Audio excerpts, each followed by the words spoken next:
and gentlemen, I think it's time that we began. And thank you, Ken and Janie, particularly in the back room, for setting this up. And I'd like to welcome you all this afternoon to our second webinar in a series of webinars we're planning on advocacy and disability. My name is Jeremy Opperman, and I'm from Cape Town, and I'm a Rotarian. I belong to the club, the Newlands Rotary Club. And I'm also a member of the Rotary International Task Force on Diversity, Equity and Inclusion. And with me today, as the last time, we have a wonderful panel of interesting, very diverse, geographically and every other way, people that we have been speaking to for some time. And what we are essentially is an advocacy group. So we belong to the what's called the Rotary Disability Advisers Group, which has grown into a large group of people, well over 200 or 300 people who have shown an interest in the area of disability equity, disability and diversity, disability advocacy. And so we started about a year ago to get closer to the idea of honing our energy in, I beg your pardon, I'm just doing something here, our energy into advocacy. And so the way we thought of doing it was these webinars.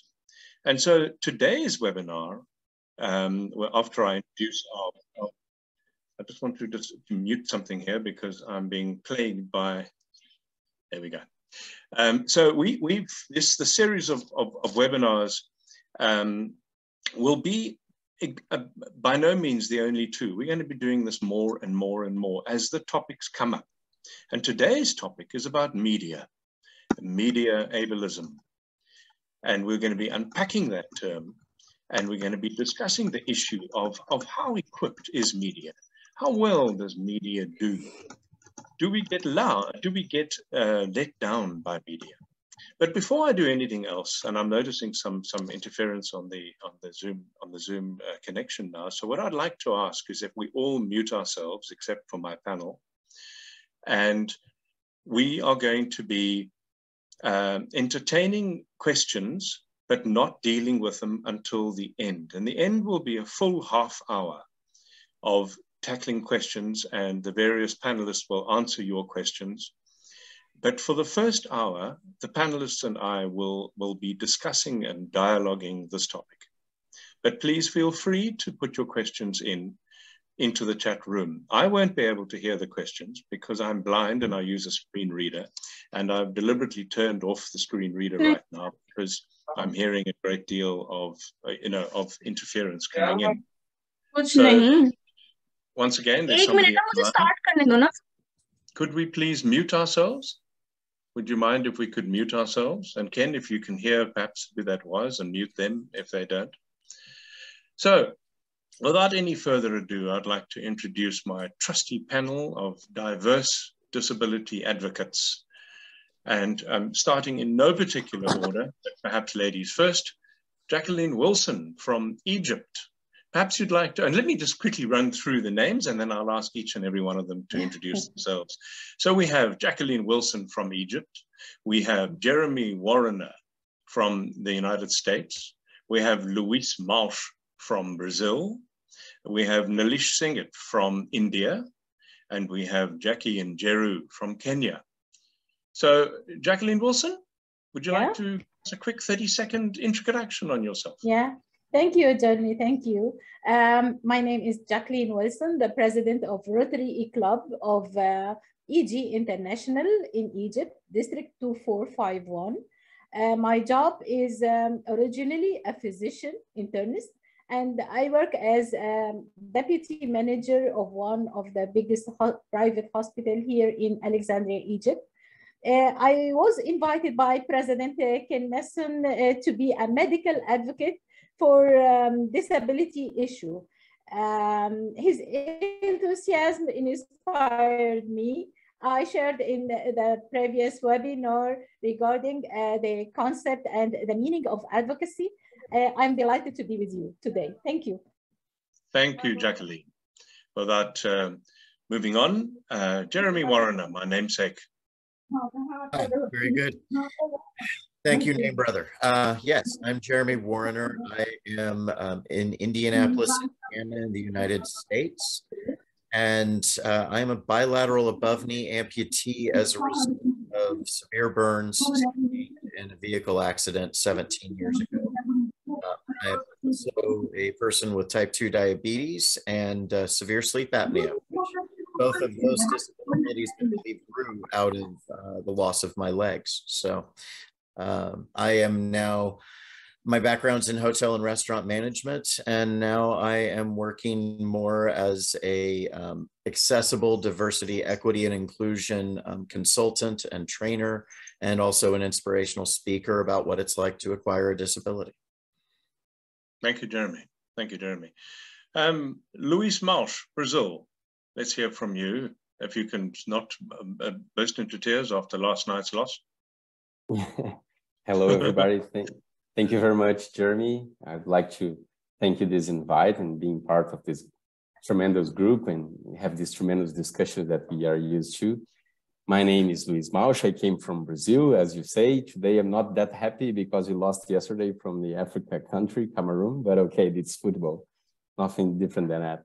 I'm working in the disability field almost in 20 years. I'm co-founder of a no-profit organization in Brazil. It's called Mais Diferenças, More Differences, and also a tech company. And we provide accessibility to different areas here in Brazil. And I think I don't have any kind of disability. I'm gonna make my describe. I am a white guy. I am a little bit bald, losing my hair. I use burb. I'm dressing a green t-shirt that it's really interesting. Let me show you. This is one movement that we used to do here in Brazil. I've just pointed to the logo. It calls Movimento Superação, and it was an advocate parade, like should be resilience movement, something about that. And we always go to street in the December 3. So today it's really important. We did it in 10 years. And it's my pleasure being here and trying to change a little bit my experience. Behind me, I have a wall, and in the top, it's full of old plays and stuff like that, like collections. Thank you very much, and that we have a nice morning. We will indeed. Who do I need? Jackie and Jeru. Greetings, everyone. My name is Jackie Jeru. I'm a Rotarian from Rotary Club of Milimani, Kenya, and I'm very glad to be here. I'm actually a mother to a hearing impaired child, and I do advocacy for the hearing impaired persons, especially in Kenya. So it has been a journey that we have walked for the last 6 years. And today, being the International Day for Persons with Disability, I'm more than glad to be here. As I assist Ken Mason and Jeremy Opperman, and thank you so much for the invite. Thank you. That's a pleasure. It wouldn't be the same without you. And finally, I hope it's finally, I don't think I've left anybody out. Nilesh Singh from India. Good evening, good morning, good afternoon, wherever you are. And at the outset, just let me wish you all a happy International Disability Day. I am Nilesh Singh. I am from Bombay, India. I'm a person with cerebral palsy, quadriplegia. I have been associated with disability advocacy for almost 25 years. My area of work has basically been on disability law in India, and accessibility. I have been also associated with working with the UN Convention. Yeah, thank you. Great, excellent. So let's kick off. So what I'm going to do is I'm going to pose various questions, and I'll direct the questions. So I'll be moderating, and so I'll be asking the various panelists their opinion on certain issues. And so the first one, just to begin with, is this issue of ableism. Ableism, you know, it's a term I've never really found myself using very often. Nilesh, let's start with you. I think what is your thoughts on this issue of ableism?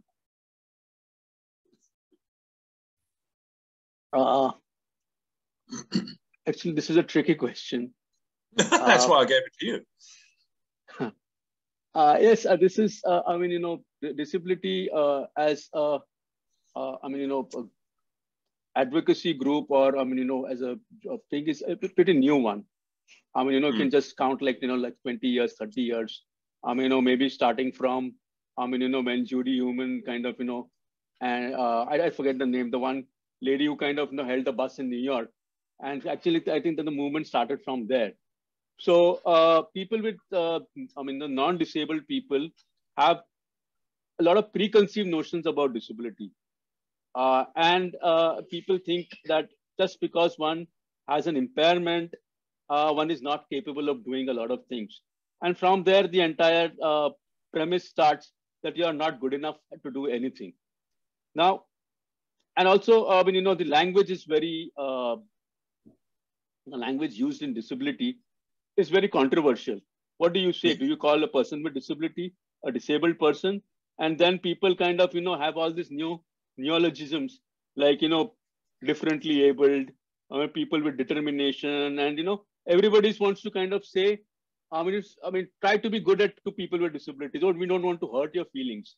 So in the entire effort of not hurting up one's feeling, they end up doing things that are actually not, I mean, you know, the way people with disability would actually want themselves to be looked at. Okay. And then this entire thing of, I mean, you know, where do you draw the line? Because at one point, I mean, you know, the entire ableism is kind of considered to be racist also. So are you racist? Are you not racist? So where do you draw the line? So, I mean, you know, one should tread very carefully as to how one speaks about it. And as we are speaking about media, media is the one kind of perpetuates a lot of these, I mean, you know, stereotypes, I mean, you know, in the day-to-day writings that they do. Sometimes they are able to alleviate it. I mean, you know, a good article goes a long way in kind of, you know, promoting a good notion about disability. But then that is, I mean, you know, a rare thing, a very rare thing. I hope I answer your question. No, you have, and I'll be drawing on you further, obviously, later as we unpack. So right now, we're just going to focus on the issue of ableism, the word itself. Jeremy Warrener, what is your feelings on the concept of ableism, the word, as well as the whole stereotyping notion? So, I think, to me, ableism is something that has grown out of really, if you look at people with disabilities as a global culture with a global history, it's grown out of society approaching disabilities from a medical, as if it's a medical issue to be fixed, instead of approaching a social model that embraces our differences and builds a society that is accessible for everyone.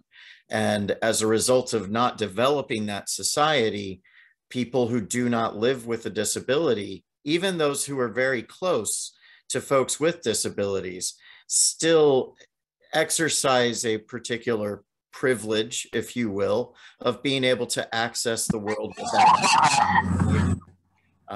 And so to me, ableism is really something that happens as whether or not you intend it. It's something that happens naturally if you do not include people with disabilities in your society. Well done. That's very good. That's very good. Jacqueline Wilson in Egypt. How do you think the issue of disability is represented? Do you think it's, you know, we haven't really getting into the media here. We're talking more like a general perception, the ableist issue. Can you articulate how it is in Egypt? Yes, Jeremy, here in Egypt, the simple definition of ableism, it means the discrimination against the disabled persons here in Egypt. It is a complex problem because it is related to many factors here in Egypt, like the stigma, the culture, the illiteracy, the unemployment, social burden, and finally the health problems. unfortunately, we considered ourselves as a part of ableistic world. I think that the ableism means that, or considers the disabled persons as less than persons, or abnormal persons, because of the absence of the typical abilities here in Egypt. The ableistic phenomenon is deeply seated in systemic issues like the family, the school, the community, and finally the legislation. I think that the media will play an essential part to correct or to do awareness against the ableism here in Egypt. Okay, we'll get to that just. Thank you. Thank you, Jacqueline. Thank you. Jackie and Jeru, your feeling around the way that disability is portrayed. We're not going to get into the media conversation immediately, but right, your sense in Kenya. Do you see a lot of ableism? Do you hear a lot of ableism language? Yes, thank you, Jeremy Opperman. Actually, there are so many cases of albinism in Kenya. So many of them that when we look at them, what we see is paleness in their eyes and their faces, and maybe some of them end up being blind. So a lot of people really lend a helping hand to them, while others are still try to separate them. Like they have no feelings towards them at all. They think that they could be some form of outcasts. They associate it with cases and all that, which is quite unfortunate. Right, right. And I was actually referring also to the tendency, you know, we call it ableism, which is to stereotype the disability, the whole disability narrative, if you like. I was wondering in Kenya, forget about albinism for the moment, but what about stereotyping in terms of how people with disabilities are seen in Kenya, people with disabilities in general? Do you feel that there's a lot of misunderstanding and stereotyping? Yeah, actually there's a lot of stereotyping and we need a lot of peer education, because first of all, the way we refer to the persons living with disabilities is not right. Like we call them by the name of the disability. Like if you are deaf, if you're hearing impaired, you're called deaf. Like if you're visually impaired, you're called blind. Like if you're on a wheelchair, you're called disabled. You know, we still have the harsh kind of a language. So we need a lot of peer education in Kenya, which media should play a great role in it, in educating the citizens on how to refer to them and how to treat them in all. Right. Okay. Okay, good. Thank you. And finally, in this round, Luis Marsh from Brazil, your feelings around the issue of ableism. What are your sense? Thank you, Jeremy. First of all, it's a little bit hard to talk about ableism in the case I don't have any kind of disability, because I've never felt this like person that doesn't have all the barriers that other colleagues here have. So, but in a perspective of someone that even don't having any kind of disability, trying to fight against this, yeah. One concern I have about this, Jeremy, is that human beings, they have this bad way to put everything in boxes. So sometimes to understand something or understand disability, I need to put it in a box. So some guy that with some kind of disability is like this, is like that, or different ways. And we are not looking at the diversity, and we are not looking of this different kind of person that really are. So this is something, I think ableism and this word and trying to use this is really important, because pay attention, the society will start to pay attention about that. But in the end, we should live in a world that we didn't need any kind of adjective, you know, or any kind of racism or prejudice. So this is something that I think we really need to fight, yeah? But in the end, talking a little bit about here in Brazil, yeah, sometimes we get confused because we have good practices, we have the society trying to get better, people trying to, first of all, we could say that we have different kind of layers. So first, I'm not going to use the bad words, so I will try to be using better words. But in the end, my attitude is that's going to count, that's really going to count. So I can say like beautiful words, like good words, but in the end, being a lot, really ableism, you know, and practice this as well. So in the end, what we are talking is to shift our mind and to shift our attitude.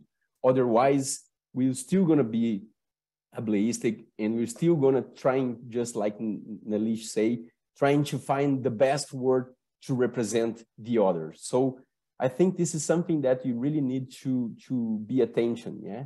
Otherwise, the words get fashionable, these things get fashionable, but in the end, nothing really changes. And then persons with disability are still facing a lot of ableism, a lot of prejudice, and didn't have what they really need to be part of this world, with this society, with their all potential. So this is kind of a thought. Yeah. Now you made me think about something, you know, and it's something we've discussed in this, and those of you who are watching will notice, of course, the diversity in this group. You know, of the 6 of us, only 2 of us are mother tongue English. And that brings up another issue, of course, is language interpretation. I mean, Malaysia speaks 5 or 6 languages, you know, living in India. That's not unusual. I would imagine Jackie in Jeru speaks a couple of languages herself. Certainly, you know, and Jeremy Warren and I, with the greatest respect, Jeremy, we probably only are managing one and possibly a little bit of another. Whereas the rest of you are actually polyglots. Now, that opens up an issue of language and interpretation. So it's easy for us to criticize ableism in an English context.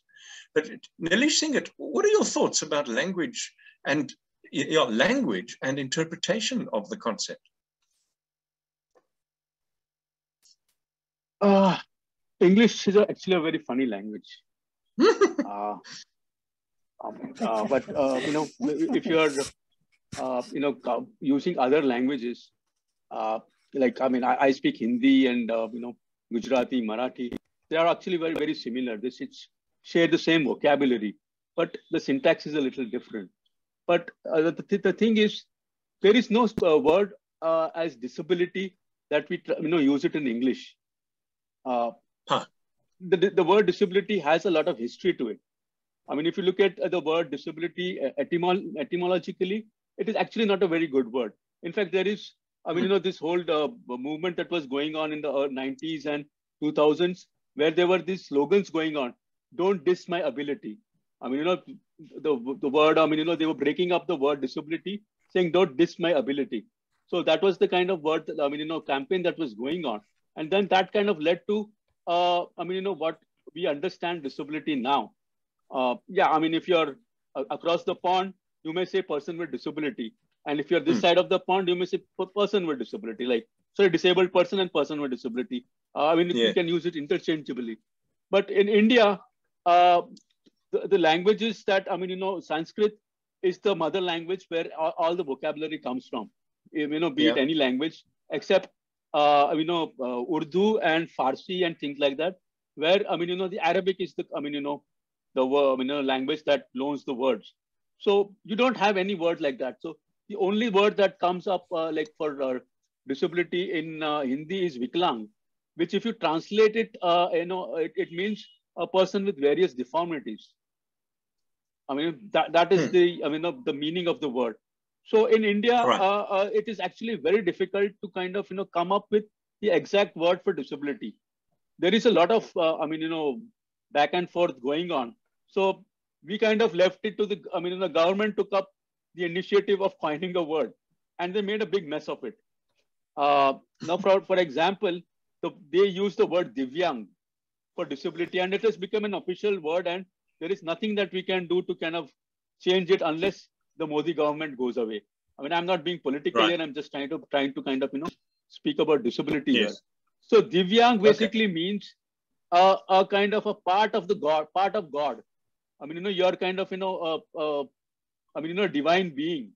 I mean, so, I mean, this is kind of taking up from what, Mahatma Gandhi had done for Dalit people.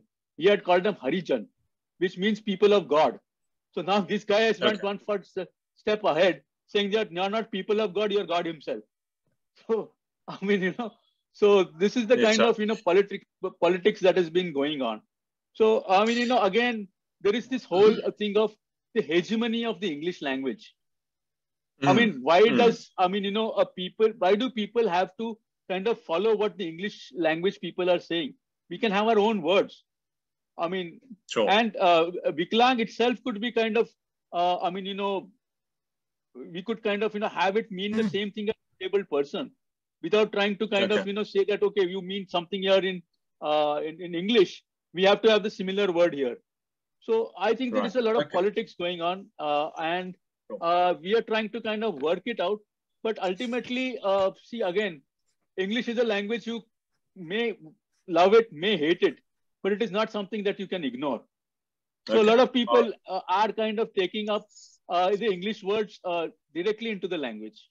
Can I? So now a lot of Nilesh, can I just throw in on that right now? Sure. What you're talking about is something that we need to establish for everybody here, that at an international level, when we are talking about these things, this has got to be a safe space where you don't have to worry about offending somebody because you say the wrong thing when you are asking a question or trying to describe a situation and reach greater understanding.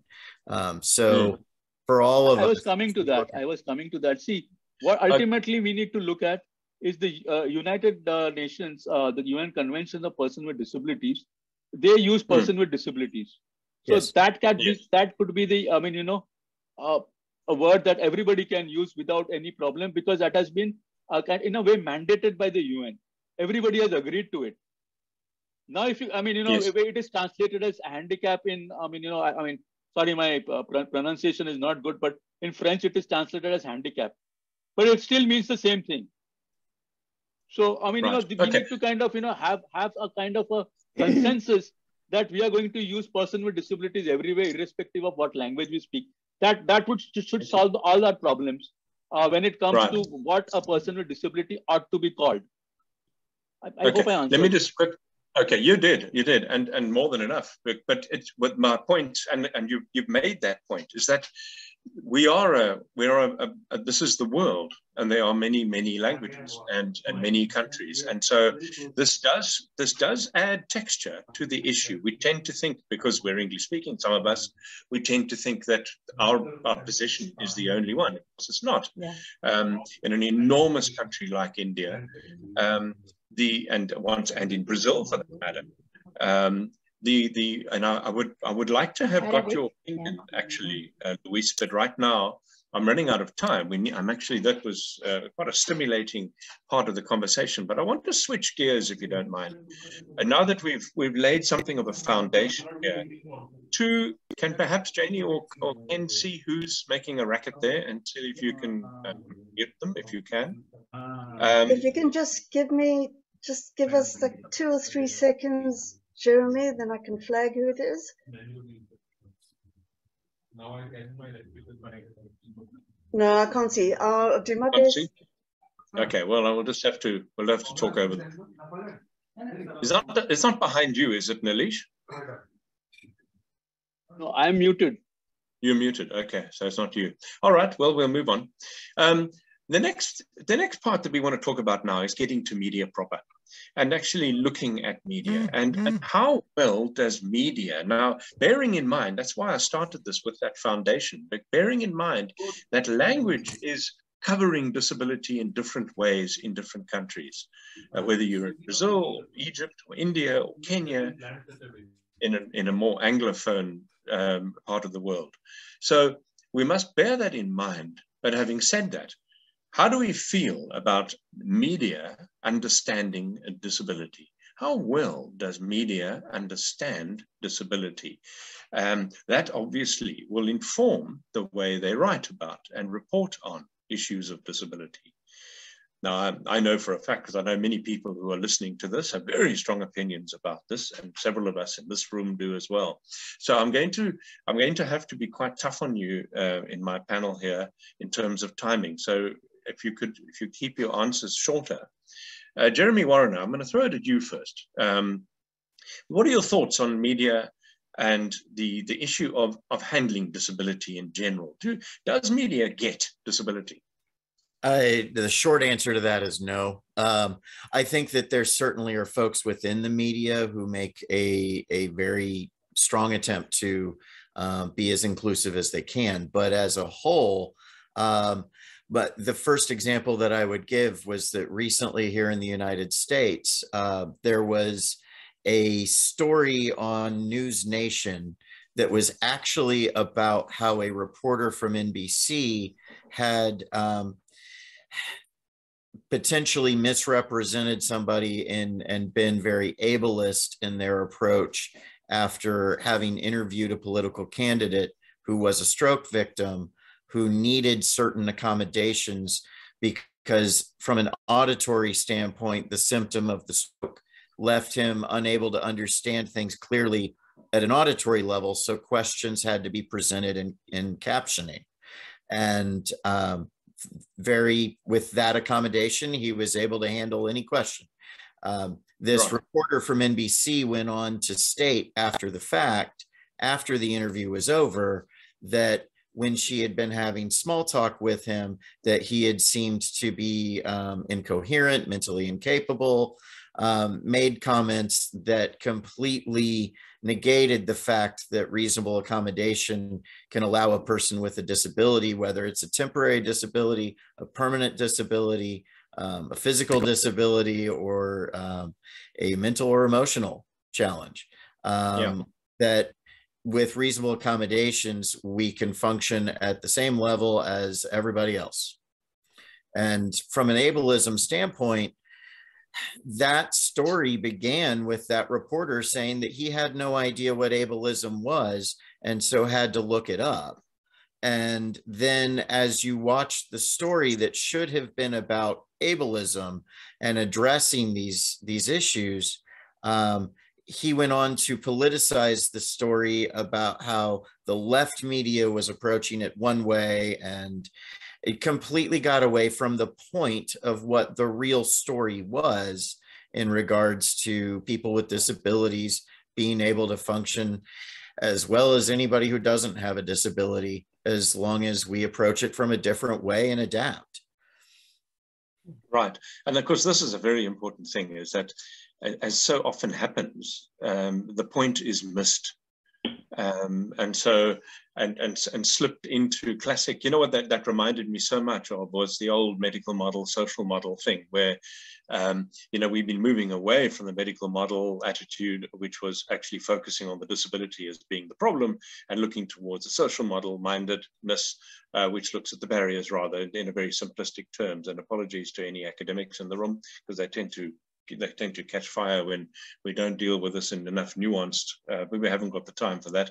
But the medical model, social model issue, duality here. And what's interesting is that very often, even when you know you're supposed to be focusing on the barrier, or you ought to be focusing on the barrier thing, your temptation is to slip into the disability, and you start focusing on the disability rather than the barrier thing.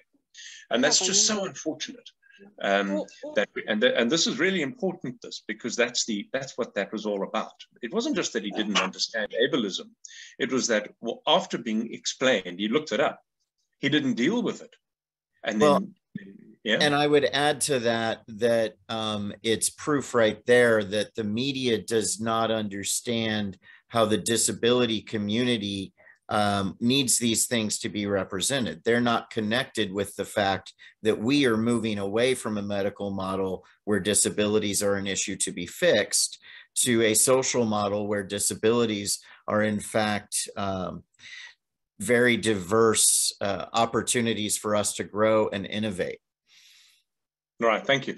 Louise Marsh, what are your thoughts on this issue of media and the way they handle these things? Jeremy, media is always confused. It's always something that has this great power. And for instance, they are losing a little bit this power because the networks, the social networks, all this stuff is spreading this, you know. But I think in general, I totally agree with Jeremy. The first is media are I believe, yes, they are. They are trying to change this. Yes, they are trying, but they something like, how could I say something that they are really strange, because in a moment they are trying to do their best and put the right word and put the right sense and talk about this like a property. But in the other hand, in another day, in the same media, in the same newspaper, you see like an absurd, yeah? And I totally agree this about when we're gonna translate, you know? So I'm gonna give you two examples. One, yeah. Unfortunately, you are part of this example. You did an interview for the Rotary Journal here in Brazil, and they translated really badly. They put like badly words in your mouth. And I'm sure that you never talk about that because I know you. Because just because I know you, I know they are wrong. Yeah. Otherwise, I could not be able to know about that. Another terrible thing happened 2 days before here in Brazil. I can put here just to have an idea. I'm showing Jeremy my telephone, and there's a headline saying German newspaper detonates elimination in the World Cup, and between quotes. Now we are a football dwarf. Why media still compare something bad, because for German football, it was something bad, with a dwarf? Why being a football dwarf is something bad?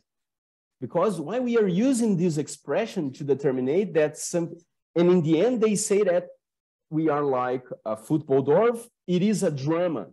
So they are saying that dwarf is being bad, being dwarf, and it's a drama being dwarf, and and this is the Brazilian website with most views. Yeah. So what we are talking about, the media still have the power because it's the one that reach the most society, and we are talking in different kind of medias like television, newspapers, internet, radio. In some countries that we live, it's really popular. So they still have this power, and they are not using this in our favor, I would say about that, yeah? Okay. So I think this is something really important that we need to shift and be attention. And I mean, my take on that would be that there isn't sufficient engagement. In my work, I use the word engagement a lot. And if you don't engage in the subject, you're not likely to understand it and be able to appreciate the nuances. But Jackie and Jeru, you've been very strong in this panel, in our private conversations, in your attitude towards the media in Kenya, towards their attitude towards disability. How do you feel Kenya does in terms of their media capturing disability stories, for instance? Actually, I think the Kenyan media has done a good job, but could be better. Only that now most of the media stations are commercialized. They only do what they are paid to do. So for them to highlight something like disability, it has to be a payout from the government or from a corporate. But we have one radio station that we call KBC. That's what I use when I want to do advocacy. And it's actually free of charge. They give me airtime, but most of the media houses will actually not do that unless it's a competition for the persons, maybe sports, for the persons living with disability. But anything else on a normal day, it's very rare to be highlighted. So much needs to be done. Okay, okay, but I've always liked your positive take on that. I've always liked that more positive attitude. Jacqueline Wilson in Egypt. Yeah. What are your thoughts? How does media feature, or how does media do in Egypt around disability? Yes, Jeremy, returning back to the issue of the media, we can classify the media material into quality and the quantity. If we talk about the quantity of the media, represent the quantity of the issues of the disability represented in media, the magnitude of the problem is huge here in Egypt, because we have about 13% of the whole population disabled. So if we imagine that 3 or 4 persons of the family are affected by the problem of disability. So regarding the quantity, we expected to see a very good part of the media talking about the problems of disability as a whole. And this is not happening here in Egypt. We have scarce resources in the press, TV programs, or newspapers. And regarding the quality and regarding the problem of the language you discussed before, we still, even with the changes, we did a dramatic change regarding the words. Officially, we have to use good words in Arabic to explain and to express the issues of disability. But the media usually reflects what's happening in the community. And the community have the stigma, the ableism. So we find the type and the quality, the poor quality of media here in Egypt. We still use words like crippled, like handicapped in English. Yeah, we still use amputees like this. And if we return back to the drama and the films, you will find the stereotype. You will find the media represented the disabled persons either as a victim or a madman or a mentally retarded man.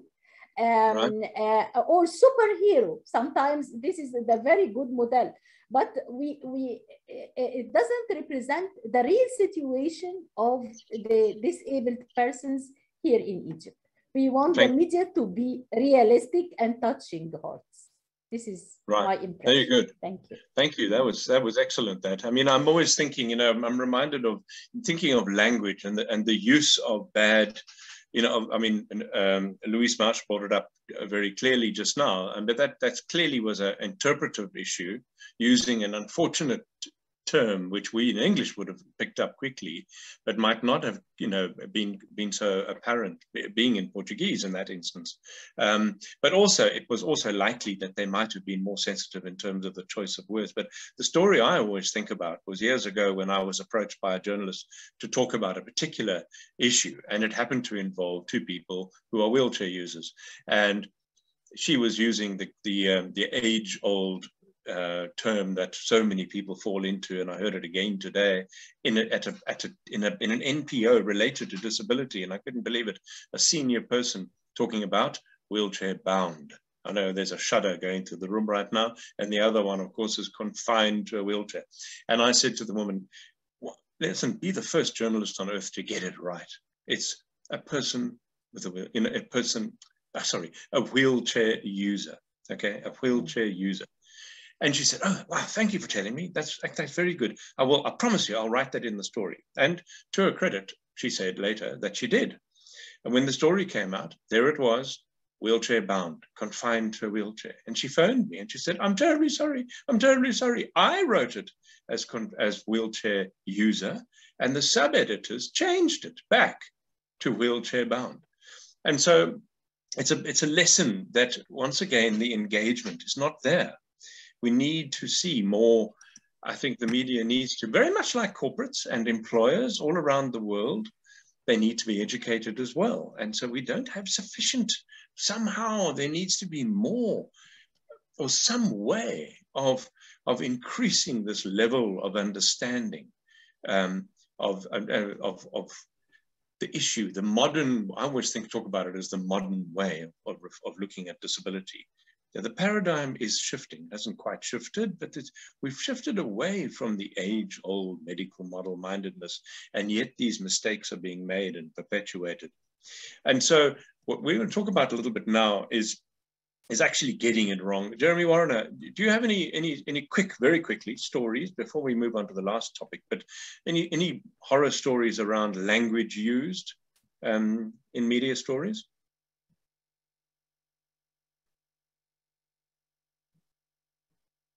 Sorry, I was muted. Well, yeah, I mean, it is absolutely what you're talking about, using those terms like wheelchair bound. I know just here on a regular basis, we'll see people just simply get it wrong, and even not using the language that people with disabilities have wanted to use. So for instance, saying that calling the accessible area seating at an event place, calling it handicapped seating. At least in the United States, the history of the word handicapped includes a connotation to people sitting on the street corners with disabilities with their cap in their hand, begging for money. Yeah. So people with disabilities don't want to utilize that language anymore. But again, without the media understanding where the disability community, how we want to define ourselves and where we're going in regards to that social model, they're not supportive of it. Thank you. Yeah. Nilesh Singh, final word from you on this particular topic. Quickly though, just literally a minute from you. Language, what could change, do you think? I think going back to what Jeremy Warner was saying. See, it is just not about the words cripple and things. They just don't mean about when you're talking about disabled people. They in fact just mean other situations which kind of connote a disability. There is a connection of disability. Like recently there was heavy torrential rains in Bombay. This entire June. There were a lot of flooding. The roads were flooded. So the headline in one of the newspapers was that the flood cripples the entire city. So this is how language is used. And unfortunately, country like India, we still kind of follow the very Victorian usage of language. So still kind of very old words are still existing in our vocabulary. So we kind of need to move away from that. And the entire thing of it's just not these things, even religion plays a big role. The entire thing of, having a disability basically means that you're not a person who is up to the mark, when you're not good enough to anything. Right from the beginning, we are kind of brainwashed. When you go to any religious thing, all the, the miracles that people perform are kind of basically restoring sight, restoring people's ability to walk. And then you have languages like this, which kind of, goes like Louis was mentioning that, things like dwarf, then the whole thing of whitewashed.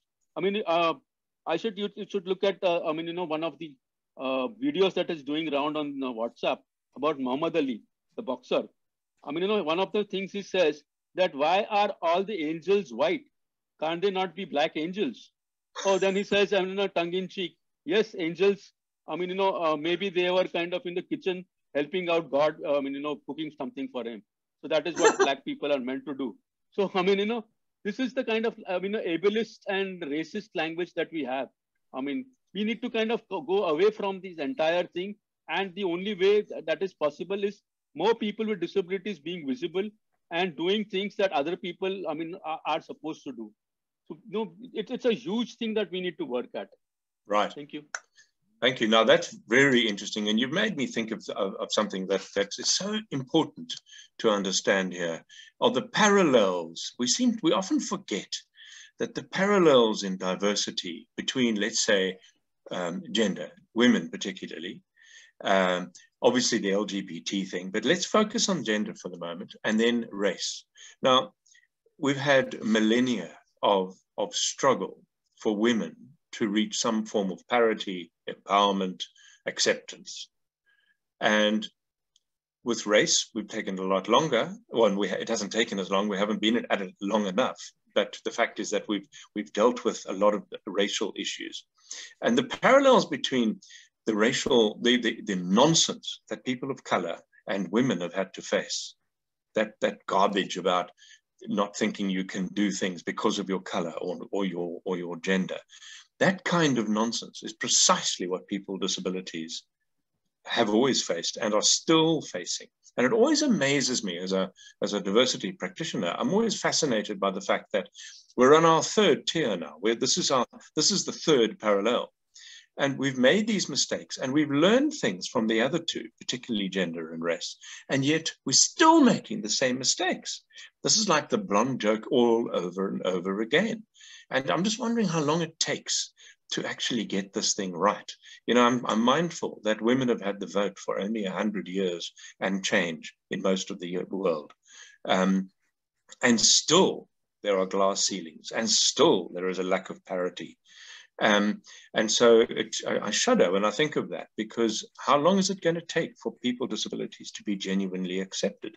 And media and the way that people with disabilities are portrayed in media is key to that. And here's now the last section I want to talk about with our panel, is missing the point, and how media very often misses the point.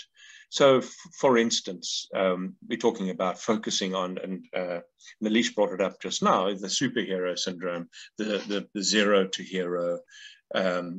There's an unfortunate term that comes up that many of us like to use for its shock value. It's called inspirational porn, where stories are deliberately, or not deliberately, stories are portrayed in media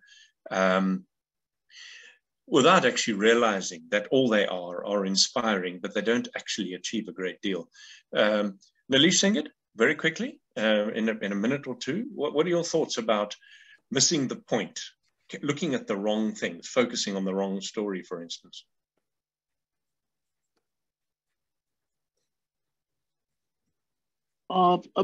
See, we are at the fag end of the year. Sorry, that fag is also a bad word. We are at the around the, a time where, you're going to the new year. There have been a lot of articles that have been written on various things, like, how how this year was for different people, the communities. How 2022 was good or bad for certain people, and what they need to do about, to the next year. I saw an article on PETA, people for ethical treatment of animals. There was this entire article of, what PETA has been doing and what they need to do next year about, treatment of animals. But I did not find a single article on disability. In the Indian papers so far, of what has happened in the entire year for people with disabilities, and what should we kind of, expect the new year to come, and how we could kind of, is it going to be a good year or bad year, and what needs to be done? So I think people just kind of ignore disability. I have no problem with PETA. I love animals. Sure. But then, we are going back to the entire thing of, the colonial age. Like, there used to be these whole, birds everywhere, dogs and disabled not allowed. So we are kind of still moving into that, at a subconscious level, where people are ignoring disability. They've accepted animals, but disabled people are still kind of left out. So we need to kind of, I don't know what can be done. I think more people with disabilities should come in and become writers, journalists, and maybe that is the only way out. That's true. Possibly that could be the answer. Jeremy Warner, what are your thoughts about missing the point? So I think media has a responsibility to show the world as it really is. And when you think about the fact that over a quarter of the people in the world have disabilities, and really for a long time we have looked at disabilities as things that set us aside from folks, but the reality is I can find a bilateral above knee amputee in every culture of the world. So that needs to be shown in the media's stories. And when they do, you talk about inspirational porn. We've talked about the fact that I run the risk of being an inspirational porn star.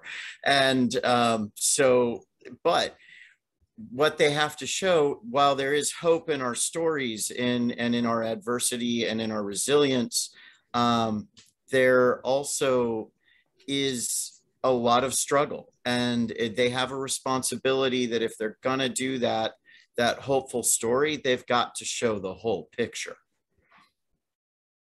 Yeah, yeah. And it's not about only focusing on the negative necessarily. You know, there is that risk that's often run where, you know, the drama is what's focused on. And it's not only, you know, it's nothing wrong with covering an achievement story, but there needs to be context. There needs to be context, I think. Luis Marsh, missing the point? Media missing the point? Actually, we need to understand that as long as this news sells, they're going to use it, yeah? So I think this is something really important. In the end of the day, what the media want to do is sell their product, yeah? Yeah. And so this is like the egg and the chicken, something around that. So as long as this sells, and as long as we didn't do nothing against this and put in their comments, oh, you are not doing the right things, as long as I think this will happen. For example, it's really common, you see like a common news for someone with disability, like this inspirational. So like, just gonna take you like an example, Jeremy. Okay, Jeremy is a blind guy that lives alone. I really don't know if he lives alone, or that cook for himself. And so sometimes media takes regular things, basis life things, and put this like a extraordinary thing that he's doing. That's as great. long as they do this, we are not facing the ableism. And at the same time, just to talk like a positive opinion as well, just happening here in Brazil, we have like some examples from reporters that have disability. And then in the first site, the first news they got is only to talk about disability. And in the end, they say, I don't want to talk about disability. I am a reporter. I'm a professional reporter. I can talk about everything. And when I talk about this, I can put like this in a transversal way.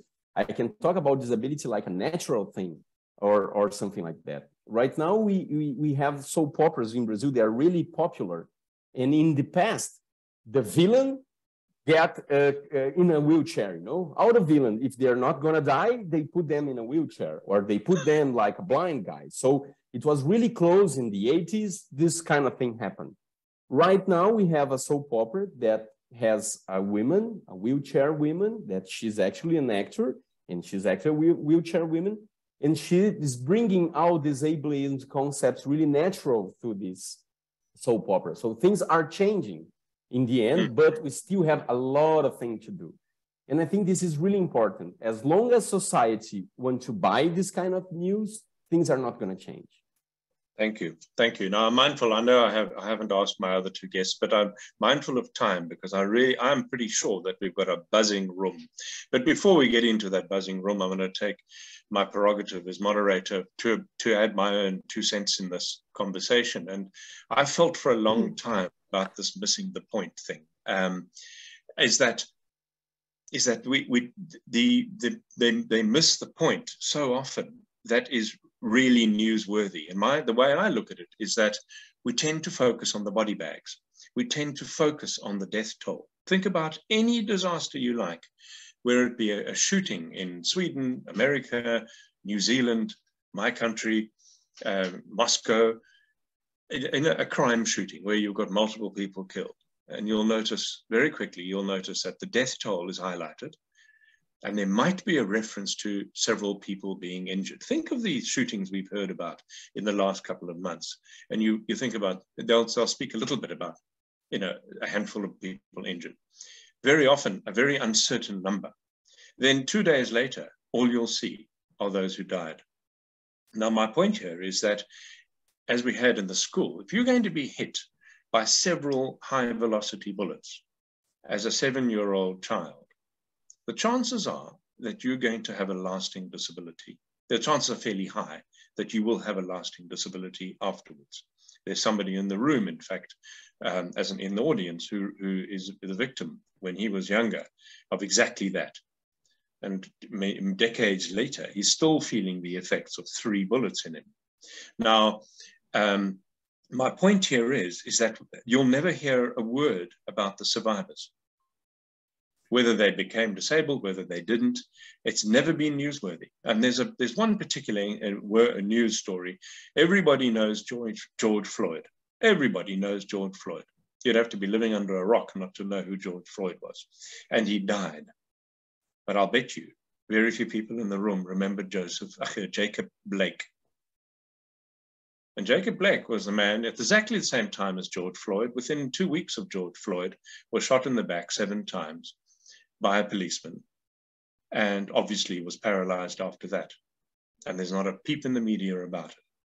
Now, I put it to you from an economics point of view. What is more hard for a family and a community? Death or disability? From an economics point of view. And I think you'd have to agree that if you're going to have survived, and I've often used it in a very cynical way, if you're lucky enough to have survived a crash like Jeremy Warrener was in, a motor vehicle accident like Jeremy Warrener was in, what's going to happen afterwards? Who's going to pay for the medication? Who's going to do the rehabilitation? That's the story. And I challenge you to find me in the media sufficient of those stories. So on that hopefully thought-provoking note, I think this is time where we can ask our trustee Janie and Ken to help us with, I'm hoping, the many questions that have come in, and we'll do our best to answer them. Janie, can I ask you for help in this area? Yes, you can, Jeremy, but I think you've done way too good a job, because there are not that many questions in the chat. There are quite a few. There are quite a few statements. So you may want to. I think maybe hands raised could be helpful, and I can let you know whose hands are raised. And then I can give you a couple of comments from the chat just whilst we. Well, let's hear a comment or two. Or Ken can maybe do some raised hands, or watch the raised hands. I'll get this right eventually. So we have, the first comment comes from Teresina, who's from Trinidad and Tobago. He'd be interested in finding out more about the police webinar that Ken went to, but I'm sure Ken will get that from the chat later. Yes. And then we have a couple of friendly hellos. We have a couple of comments on weather and what it's like where people are in all sorts of places around the world. Sorry, I can't do a quicker job of reading this. Then Alison Hayes comments, ableism is the belief that disabled people are less human or less capable beyond what their disability is. Jeremy, do you want to pick up that comment, or no, I think it was pretty well handled in the session. But thank you, Alison. That's a nice definition. That nice and tight. And whilst I quickly read here, Ina has her hand up, so maybe we can go. Ina. Thank you. I would like to say one thing. We tend to think of the press as being intelligent. I know many reporters, and they are not the brightest bulbs on the tree. They read the news. They don't necessarily write the news. There are editors who are still not as bright as they should be. And as we were talking, I was thinking about the New York Times has a style book that all the reporters have to live by. Why don't we, and I say this, we create a style book for disability language that we then get all translated in our local languages and cultures, and we make sure that the local press has the correct language for us and that they get to use it. But it has to also go to all the editors at the station, radio and TV. Well, thank you. I'd like to respond to that, actually, because it was actually. So one of the things that we were going to bring up today, had we had the time, is the fact that, so help me, that book exists. So in the University of Arizona, no, not the University of Arizona has a famous journalism school, the Walter Cronkite School of Journalism, and they have exactly that, a style book. And Janie, in fact, brought up that we have a style book, and it refers to language. And so, I mean, that is extraordinary that it does exist. And the language, I mean, it talks about sort of language you must use, mustn't use. It refers to all the things that we've been talking about today. The question is it read? So we've saved ourselves one job. We don't have to create it. It already exists. What we've got to do is get them to read it. But that's a good point, Diana. Thank you. Well, we can pull Yes. out our own needs and make our own sort of addendum to it and make sure that they have it. Then they don't have to go to the whole style book. They just said, here's what you need to know about when you write about us. And I think what's important here is, and Russell's just asked a very good point, what are we going to do going forward? And certainly from my point of view, and I'd love to hear my panelists, but I would certainly say we actually need to open our mouths. We need to be a little less polite, and we need to actually say the things that we are saying, you know, to actually highlight this problem. You know, I mean, I've heard you several times, I know, and I've heard the people in the post-polio group referring to inadequate media coverage. But are we telling the newspaper, or do they care when we do tell them? Janie, Okay. any other hands? Yes, and I'm going to interrupt Peter's question on the chat. He's got his hand raised. I'm going to interrupt him before you ask him his comment. Peter writes, our research shows that in Canada we have a 22% population with a disability like myself.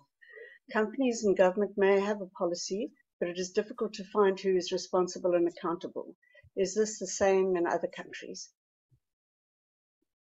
All right. Peter, do you want to reiterate, or do you want to expand on that question? Yeah, as per another item I put in the chat about Amazon, a lot of people with disability like myself are not willing to speak out. So as a result, racial justice has been very important in terms of residents, government, and media, whereas people with disability will not speak out. Women are very boisterous, and they do speak out, and they're very successful at speaking out. But people with disability will not speak out. And if you look at what I said about Amazon, 3.7% of their workforce, which has a disability group of 30%, only 3.7% will speak out and say they have a disability. All right, interesting, thank you. And it's a good point. So why? That's a big question, perhaps panelists. Why is it that people with disabilities don't speak up? In fact, not just panelists, anybody. Why is it that people with disabilities don't speak up? Why are we shrinking violets or hiding our light under a bushel? Well, when I was growing up, Jeremy, I was told when I was very young that having a disability was a fate worse than death. And so I think we have all grown up in that shadow, and it is essential for us to advocate for ourselves. I mean, that's why everybody's missing the point, because we're not making it. Nice one. Nice one. Lovely, Ayana. Thank you. That's very cool. Panelists, Nilesh, any thoughts? Yeah. I mean, continuing from what she said, is most people with disabilities want to kind of blend in with, I mean, you know, the main population. The moment one says that I have a disability, you're kind of, you know, putting a target on your back. I mean, this is to be kind of, you know, discriminated and, I mean, you know, shunted from society. So we've been kind of grown up with these things that, you know, if everything works, it's better to keep quiet. And, you know, if a person who's got an invisible disability, many times they just keep quiet about it because they don't want to get into it. You know, in countries like India, I mean, you get some disability benefit from the government. But then again, if you take the benefit, you are looked down as a person who is not I mean, good enough to do anything. You're not good enough. That's why you take doles from the government. So it's better to keep quiet. And coming back to the other topic, I mean, somebody was speaking about handbooks. I mean, it just came to my mind. Like I said, I've been working a lot on accessibility. There are a lot of guidelines on accessibility. I mean, architectural schools kind of know about it, but they don't do anything. We are here in India have been had campaigns where we have gone to architectural schools and then kind of, spoke about it and even had them, get them in part of their curriculum. I mean, every year they have this thing that they have to submit that, what drawings that they have done.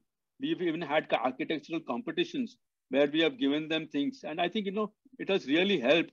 Now a lot of architects are more, sensitive to disabilities issues. Maybe we could do something with journalist schools, go there and talk about it and then kind of, get them to write about disability in a positive way. Thank you.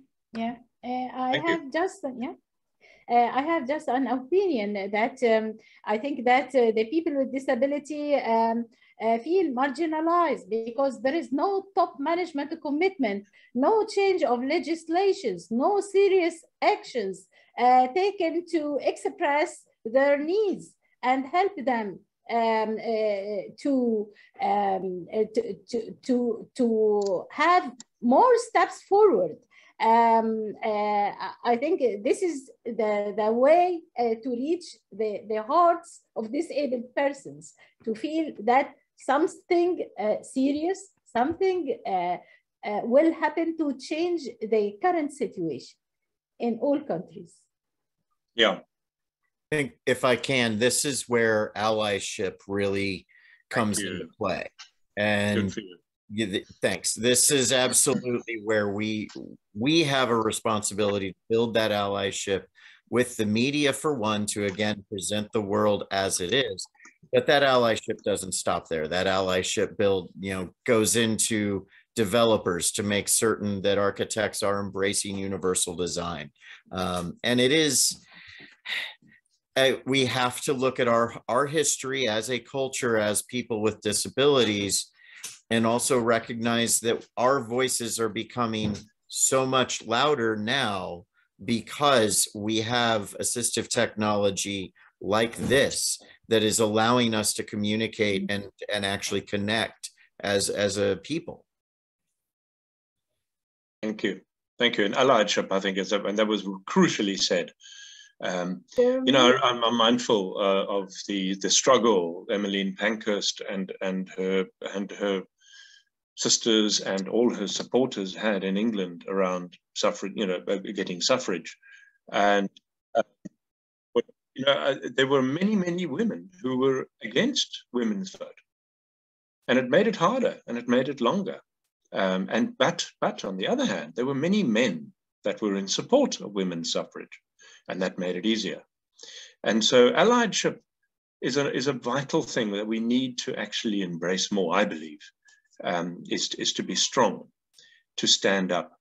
I noticed Alison Hayes mentioned just now in the chat, it's easier to pass because it's hard, and it is hard. And sometimes it is easier to pass. For those who don't know, passing is where you, and it's hard to do. You can't pass when you Russell Vormer or Nilish Singh-it. I mean, it's not possible. You could pass in a Zoom session, possibly.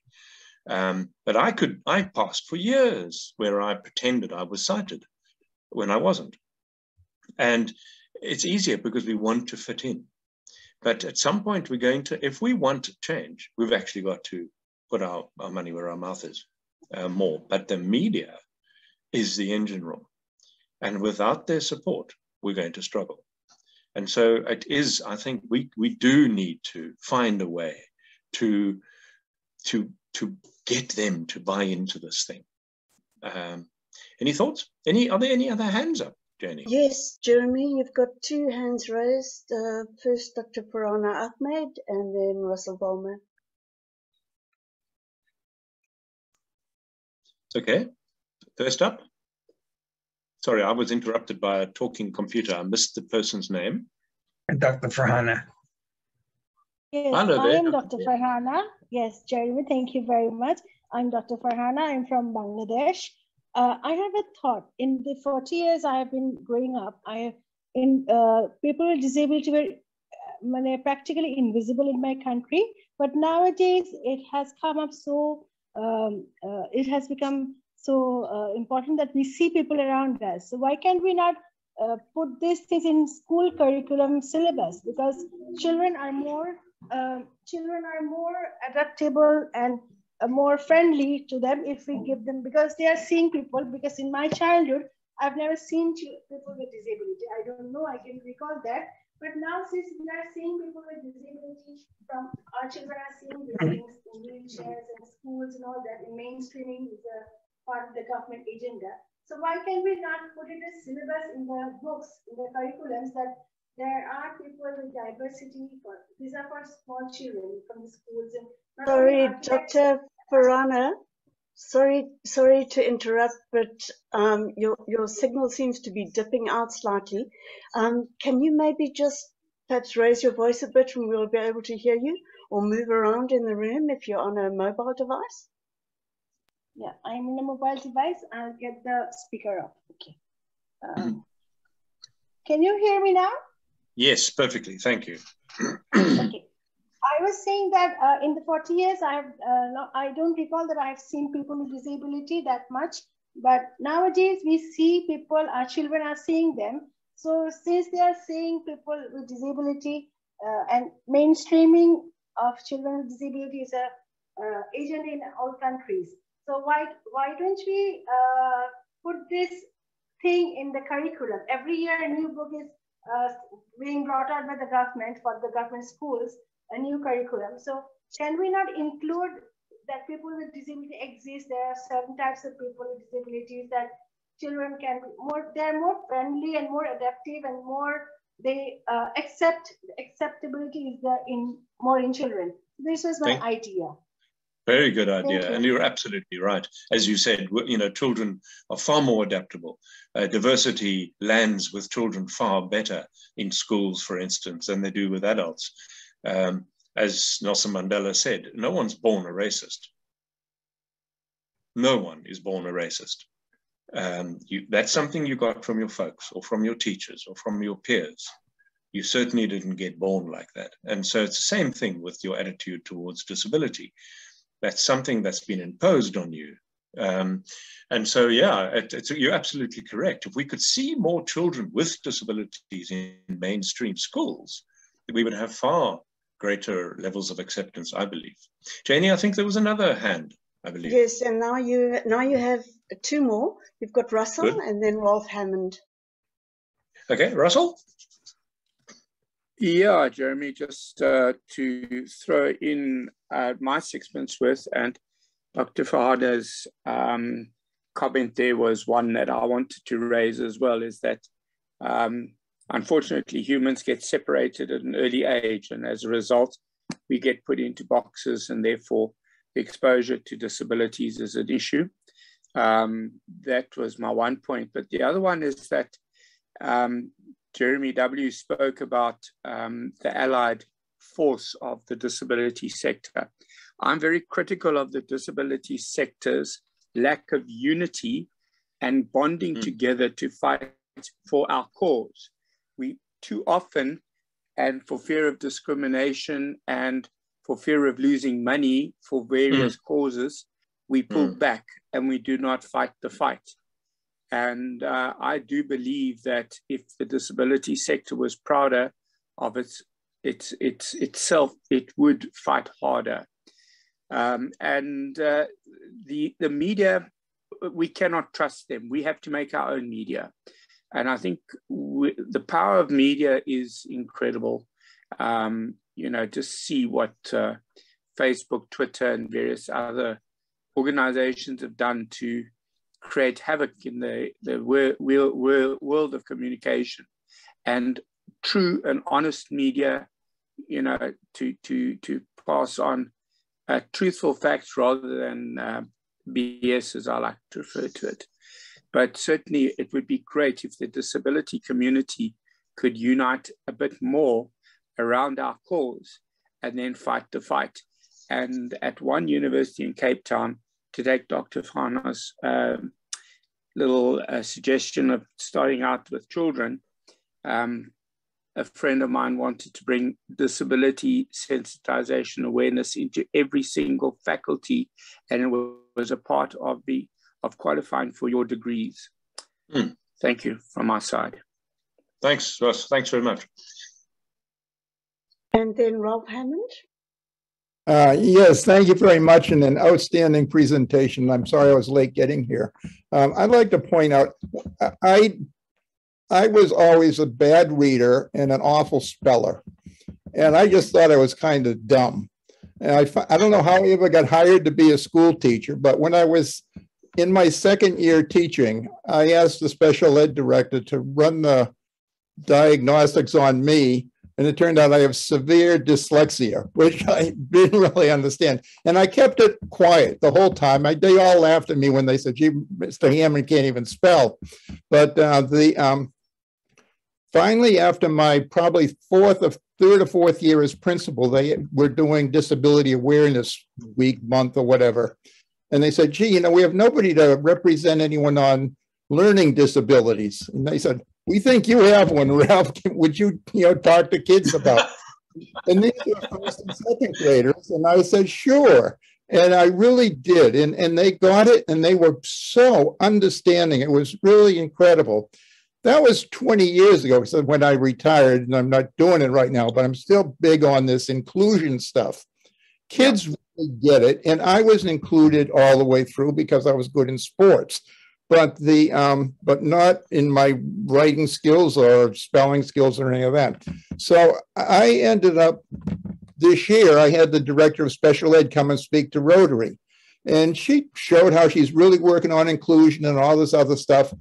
And I said, where the biggest problem is that I noticed when I was principal is the special ed teachers. They don't want to include. They just want to bring their group around them and continue to teach their little group of people with their issues, but don't want to bring them into the classroom or work with them in the classroom. And that was, I think, the focus right on straight education is there. The kids are ready to accept it. The staff is still not quite ready. But I think we're on to some really good stuff here. I don't mind telling anybody now I got dyslexia, and you got to deal with it. The 1 year I had to teach spelling, I let the kids be the spelling teacher that got A's on the last test. And I sat on their desk, or sat at their desk, and took all the tests and did all the homework with the kids. About halfway through the school, I love that. They said, hey, look at that. Mr. Hammond finally got a B+ in spelling. Ralph, that's so cool. That's a great story. Look, and you're dead on that. We have to speak up. Yeah, right. And then Janie Ball, you have a question. Something about Facebook. Oh, yes. I think just leading from Russell's comment a little earlier about being our own media, request please to join our Facebook group. So you'll be on the mailing list almost certainly already by email, but if you'd like to join our Facebook group, please do. And I'm going to flash up an image now, and we'll put a text in of where you can find us. Ooh. At least I think I'm going to text no less. Excellent. Just one second here. I have lost control of almost everything here because I've maximized and minimized too many screens. So we do have one more question. Oh, good, Joe. Okay. Jenny, while you get your story straight, can we get another question? Okay. Okay. So, Jeremy, just so you know, we've got Amani El Sasawi in the wings, but there's the link for those who can use the slide, and we will distribute it, and I'll put it on the chat right now. Good. Well, that'd be good. 5 seconds. 4, 3, 2, 1. There we go. Thank you, Janie. Thank you, Janie. And we have a question in the wings. Emily? Reni, yeah. Sorry. Hello. Reni from Egypt, yeah. Okay. Yeah. Go ahead. Can you hear me?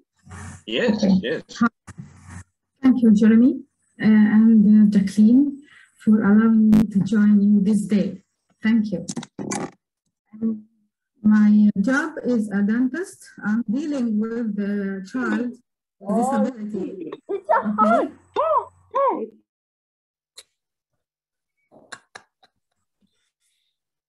Go ahead. Sorry about that. Muted. Okay. I have an opinion about the media. I don't think that media is very effective in our subject. We need people with accent just like us. Media always